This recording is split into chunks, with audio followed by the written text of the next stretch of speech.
New video today shows the devastation left behind in Florida after Hurricane Ian swept through the area. This is video that was taken in Fort Myers Beach, which is just south of Tampa.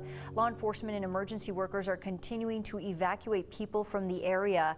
Officials said they did not expect services, including water, power, or cell service, to be restored to the island soon.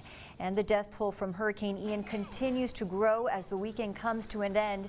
Authorities now confirm 87 people are dead. The death toll was recorded in Florida and North Carolina, with rescue efforts ongoing and the floodwater receding in places littered and wrecked with homes. Local officials warned the death toll could still rise.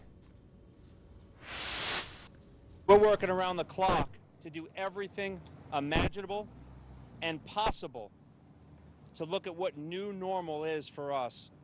As always, the safety and security of our residents is primary and number one, and we will have that.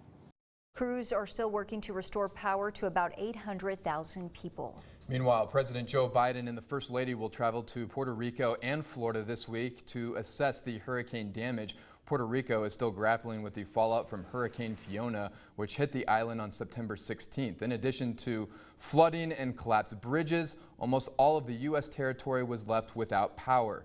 The White House said Saturday that the Bidens will visit Puerto Rico tomorrow and Florida on Wednesday.